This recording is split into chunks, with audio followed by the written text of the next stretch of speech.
A mysterious woman, a billion-dollar scam, and a disappearance that left the world stunned.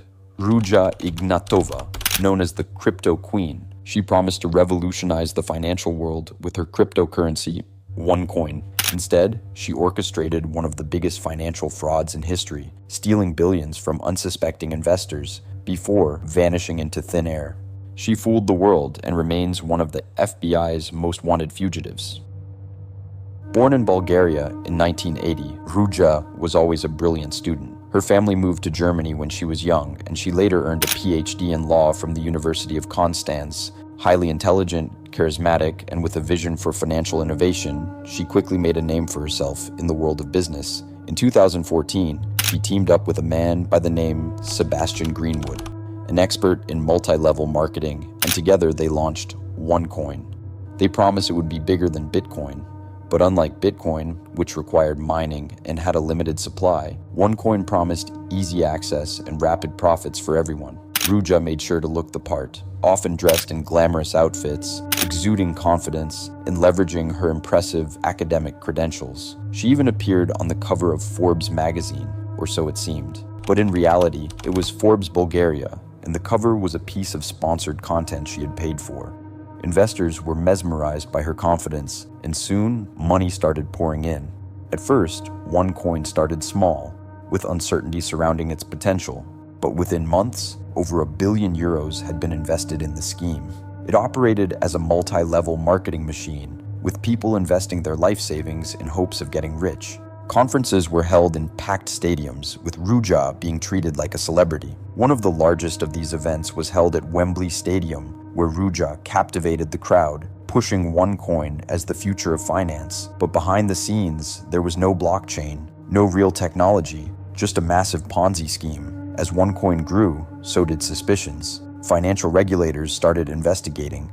In 2016, the crypto community began questioning the lack of transparency, and investors found themselves unable to exchange their OneCoin tokens for real money. In 2017, authorities were closing in, and the U.S. Department of Justice issued a warrant for Ruja's arrest. On October 2017, she boarded a flight from Sofia to Athens, Greece, which was her last confirmed sighting. It seemed like she was tipped of and immediately fled. And since then, Ruja has vanished without a trace. Some believe she underwent plastic surgery and is living under a new identity. Others think she may have been eliminated by powerful people involved in the scam. But despite years of investigations, the Crypto Queen remains at large. In her absence, OneCoin collapsed. Her brother, Konstantin, took over, but he was arrested in 2019. He later pleaded guilty to fraud and money laundering. Meanwhile, thousands of victims lost their life savings. The FBI estimates that OneCoin defrauded investors of over $4.5 billion, making it one of the largest financial scams in history. The FBI has placed the Crypto Queen on the list of 10 most wanted fugitives, offering a $100,000 reward for information leading to her capture. Some reports suggest she might be hiding in Dubai, Germany, or Russia, protected by criminal networks. But despite years of searching, the Crypto Queen still remains a ghost.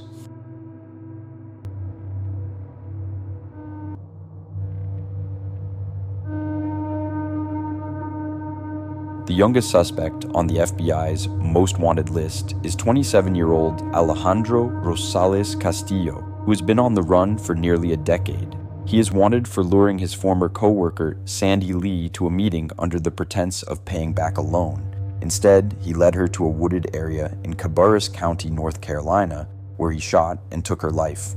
A few days later, authorities found her abandoned vehicle at a bus station in Phoenix, Arizona, but Castillo was nowhere to be found. Investigators later discovered that Sandy, Alejandro, and another woman, Amia Feaster, all worked at the same restaurant in Charlotte.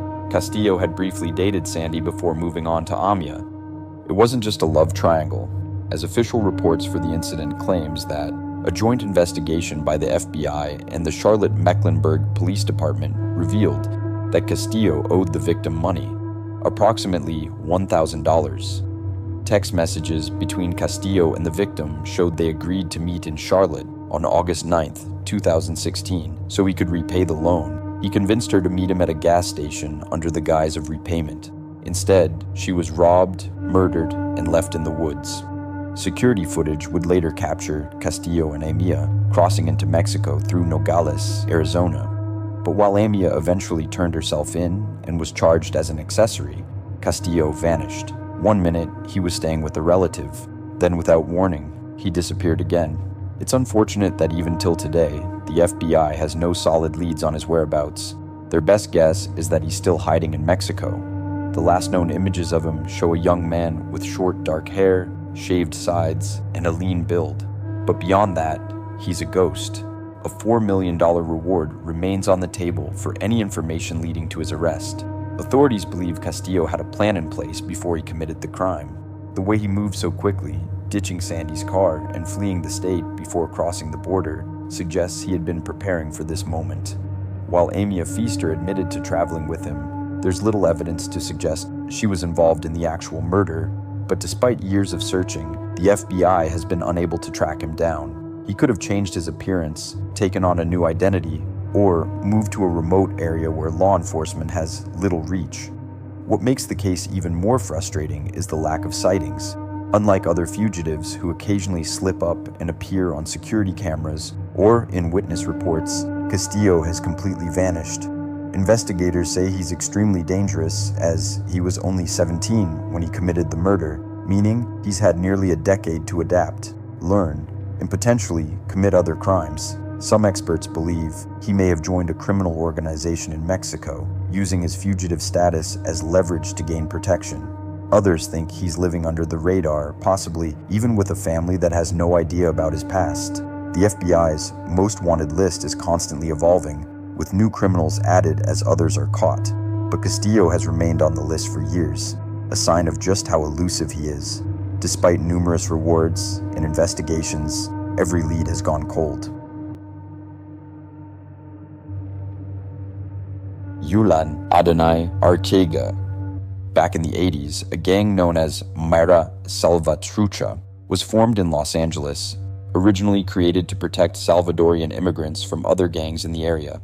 Fast forward a few decades, and it evolved into one of the most violent and notorious criminal organizations in the world, with the infamous name MS-13. Today, the gang has a strong presence in multiple countries, including El Salvador and Honduras. Their operations range from drug and human trafficking to extortion, murder, and racketeering, often using brutal violence to maintain their grip on power. For years, a man named Yulan Adonai, better known by his alias Porky, played a critical role in MS-13's criminal empire.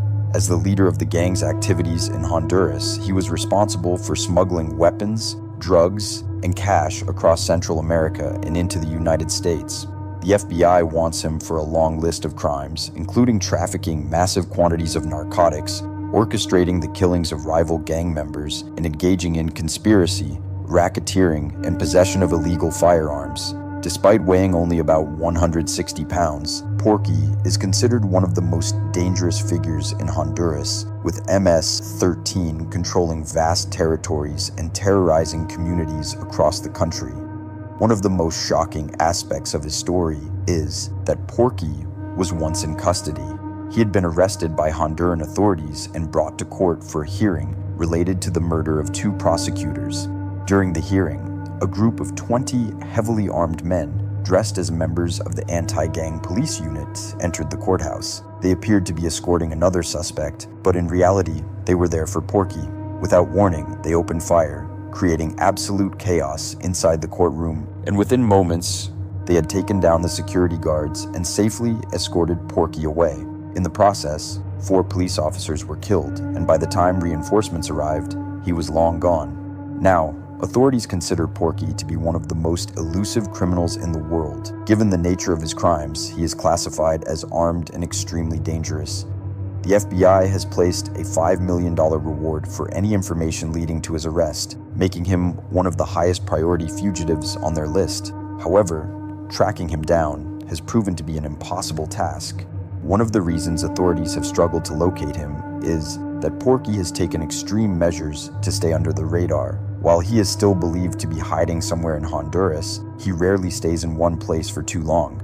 His security team ensures that all of his communications remain untraceable, using phone numbers linked to countries like Israel and Poland. When he contacts family members, he follows strict protocols to avoid detection, making it nearly impossible for authorities to pinpoint his exact location. For now, the hunt for Porky continues, but given his connections, resources, and willingness to use violence, he is likely to remain one of the most difficult fugitives to capture. As of today, he remains on the FBI's Most Wanted list, a ghost in the criminal underworld.